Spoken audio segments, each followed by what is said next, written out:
Imagine your entire nation wants you dead. Your own father rejects you. They tie your hands, drag you to a burning fire the size of a mountain, and you say only one sentence. That sentence saved him. Stay till the end and comment, Allah is enough, if you believe in real tawakkul. Father, why do you worship what cannot hear, cannot see, cannot benefit you? Enough, you speak dangerously.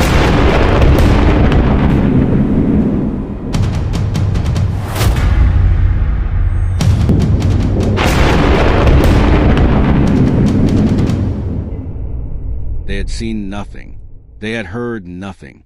They had never answered a single voice that called to them. Ibrahim knew this. Food offerings from the previous day still sat before several of the figures. Bread, dried figs, small cups of oil. The bread had hardened. The figs had begun to shrivel. A thin crust of dried oil had formed around the rim of one of the cups. He looked at these things for a moment, really looked at them. The silence seemed to deepen. He turned toward the largest figure. It dominated the far end of the hall, elevated on a stone plinth almost as tall as Ibrahim himself, carved from a single mass of dark granite, with evident skill and evident labor. Whoever had made it had believed in what they were making. The broad shoulders, the elongated neck, the face with an expression of, what? Serenity? Command? It was difficult to say.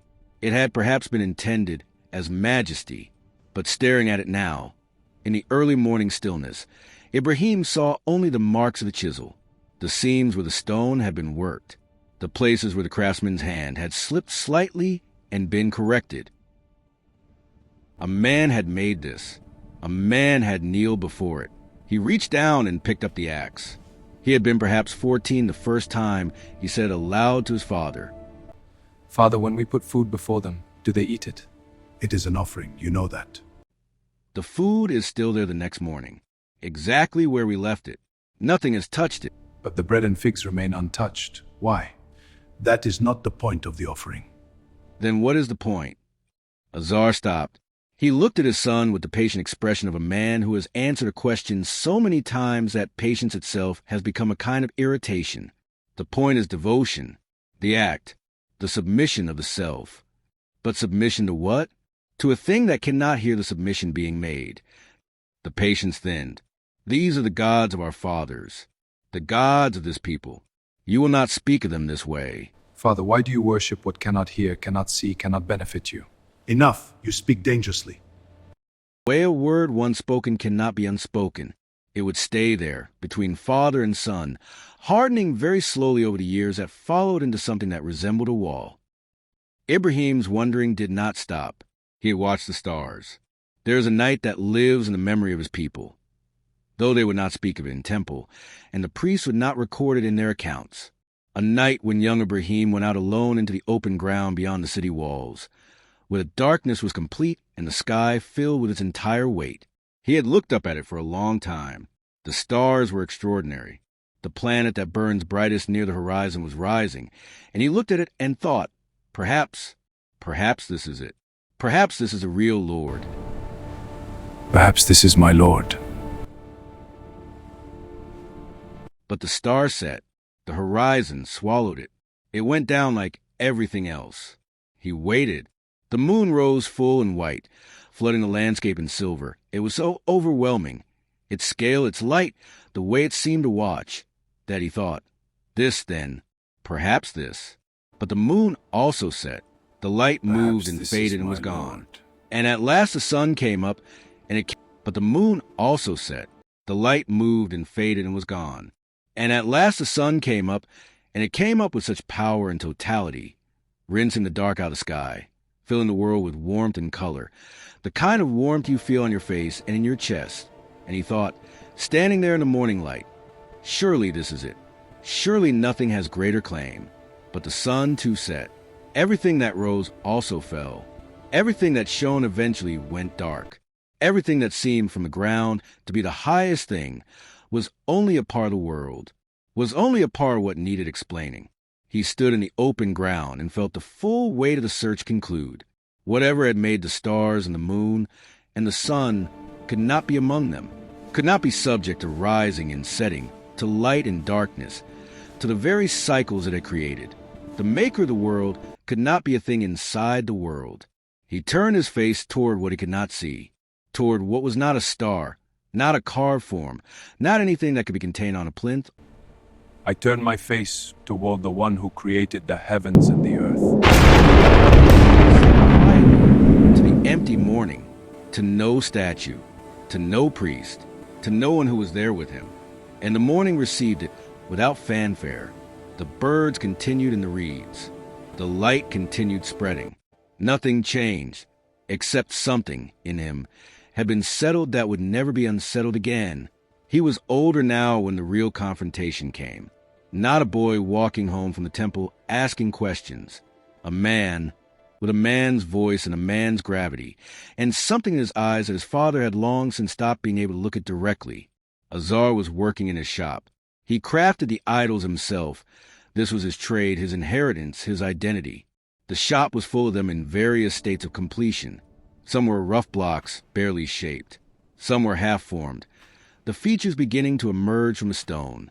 Some were finished, awaiting only the ritual consecration that would make them, in the eyes of the people, no longer objects but presences. Ibrahim stood in the doorway. "Father, why do you worship what cannot hear, cannot see, cannot benefit you in any way, and cannot protect you from anything?" Azar set down his tool, slowly, the way a man sets something down when he wants the setting down itself to carry a message. You have said this before, in different forms. I have heard it many times, because I have seen no answer that holds. The answer is that this is what we do. This is what has always been done. This is a foundation of everything this people has built. A foundation built on stone that does not breathe. A long silence. The dust in the room turned slowly in the shaft of light from the window. Azar looked at his son, and in his face was something more than anger. There was something that resembled fear. Not fear of Ibrahim, but fear of the thing Ibrahim was pointing at, which was a hollowness at the center of everything Azar had built his life around. "Knowledge has come to me that has not come to you," Ibrahim said. His voice was not unkind. It was the voice of a man speaking a truth he wishes were not necessary to speak. "Follow me. I will guide you to a path that is..." Knowledge has come to me that has not come to you.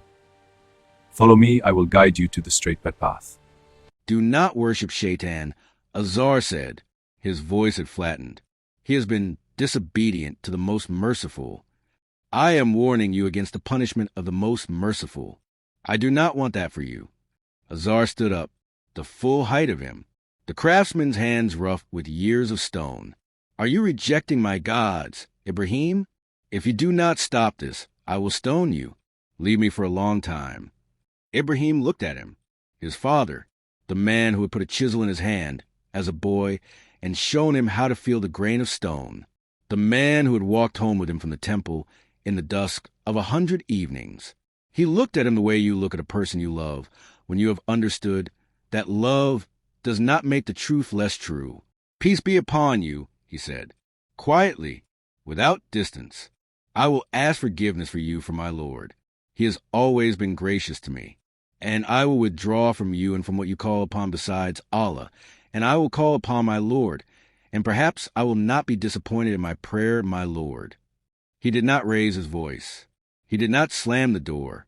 He walked out of his father's workshop into the street, into the ordinary noise and life of the city, and Azar watched him go from inside the dim room among his half-formed idols, and the dust turned slowly in the light, and neither of them spoke again that day. The great festival came. This was the day the entire city emptied itself toward the open fields beyond the walls. The annual festival, one that required everyone. The priests had announced it weeks in advance. The families had prepared. The merchants had set up stalls along the festival road. The smell of roasting meat and sweetened grain filled the morning air, and the city moved through its streets like a tide going out. Ibrahim moved through the crowd. He was not difficult to see, not because he was taller than the others, but because he was the only one not moving with the current. He was moving slowly. His eyes were on the ground. Someone called to him. "Ibrahim, come to the festival." I am unwell. The man nodded and moved on with the crowd. Ibrahim watched them go. He watched the last of them pass through the city gate, watched the road empty, watched the sound of voices and drums fade gradually into the distance until it was only an echo, and then not even that. The city fell into a stillness, so complete it felt constructed. The street was empty in both directions. The doors were shut. The market stalls were closed. Even the animals had been taken. The temple was alone. He turned and looked at it from across the empty square. The columns, the cedar beams, the incense smoke still rising from within, persistent as belief, asking no questions of itself. He walked toward it.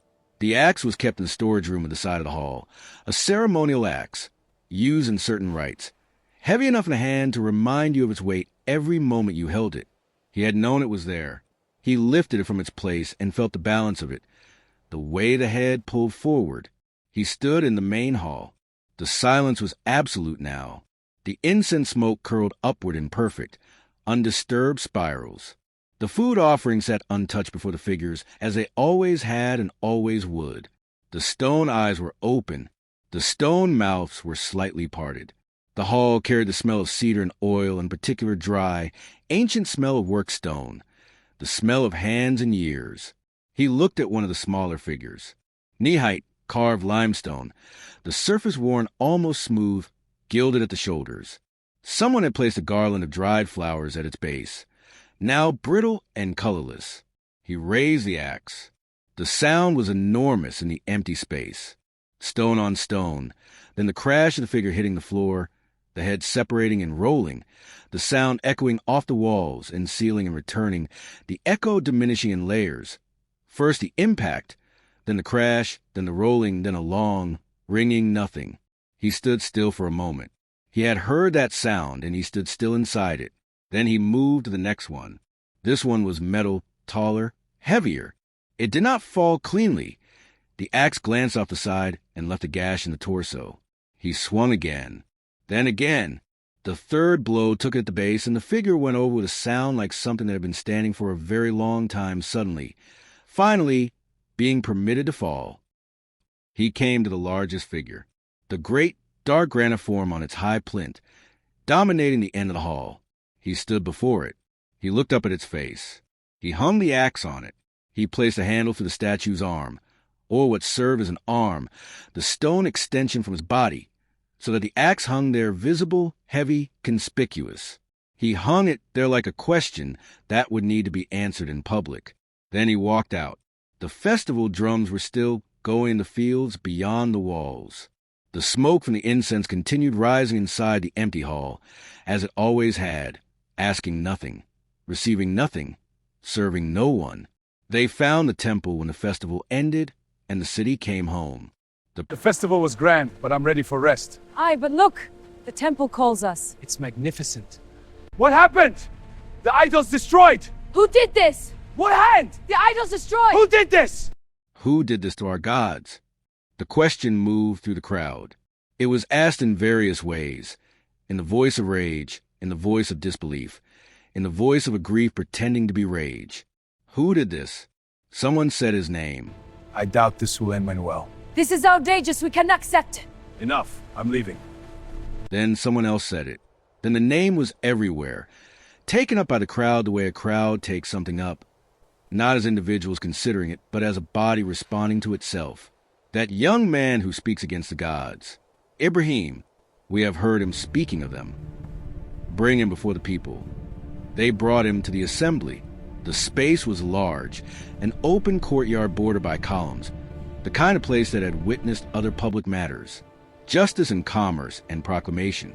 The people filled it, not every person in the city, but enough people that the sound of the crowd was constant, a low, shifting hum, the sound of human beings organized into judgment.